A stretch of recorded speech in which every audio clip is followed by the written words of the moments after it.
Crime and Punishment is originally a book, a Russian novel that talks about the crimes of a person and the repentance for those crimes. The Kubera story draws a lot of inspiration from the celebrated novel. So the book raises questions such as what drives someone to murder in cold blood, and what kind of society breeds such people.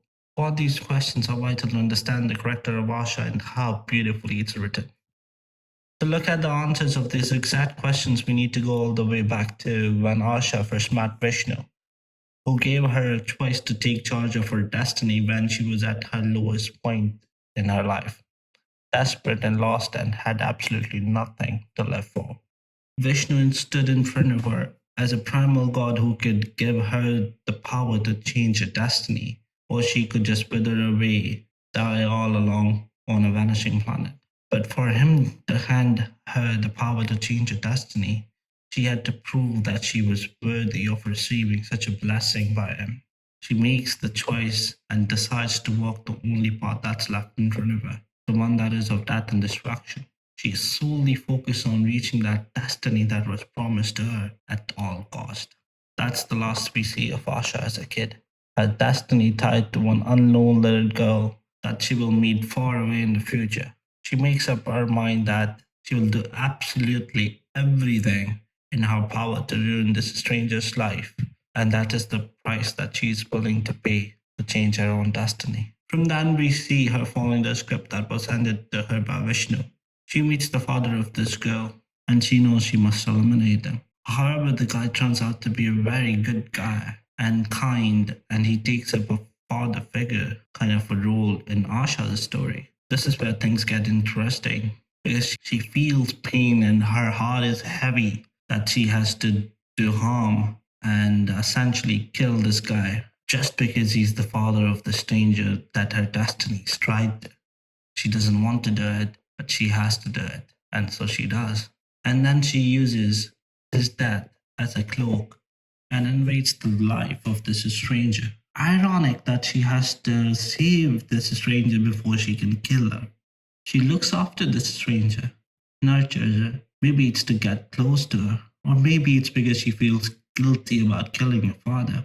She does everything in her power not to show her true face to the stranger. She hides, manipulates, and treats her like absolute garbage.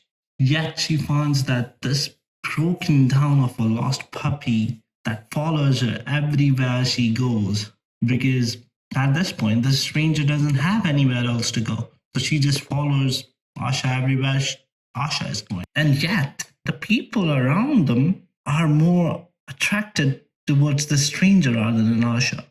Their own companions choose the stranger, and this causes more jealousy and envy to grow within the heart of Asha.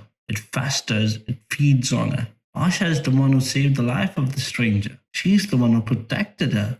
The stranger is nothing more of a burden, yet this burden of a stranger is valued more by people around them. And the hatred inside Asha sneaks out and shows from time to time. The stranger is very aware of it. She doesn't want to believe it, but she's very aware of it. Maybe she doesn't want to believe it because she thinks Asha is her friend. At least that's what she wants to believe. Yet the stranger knows that her friend is trying to kill her. But why would Asha save her if she wants to kill her? Asha had plenty of opportunities to kill her. Maybe Asha isn't a killer, but we as viewers have seen Asha kill plenty of people before.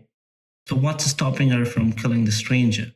Why Asha keeps putting it off?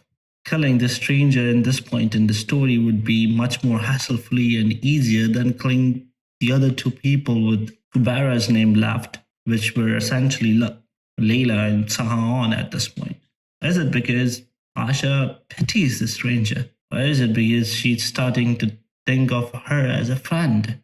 This exact dynamic eats away at Asha from within. She wishes things were different. Maybe they could have been happier together. Maybe she didn't have to kill her father. Maybe Vishnu manipulated her to carry out his own wishes. There is doubt inside Asha. And we can see this manifest in her appearance too. since she's been away from the stranger. The twisted change of her character is shown in the darker shades of her personality as well as the darker shades in the clothes that she's wearing. Gone is the brighter blue. It's all dark. She's fully accepted her role in the story as the villain. Her punishment for the crimes that she's committed is being hated, detested, and chased to the ends of the earth by the very people that she considered friends at one point.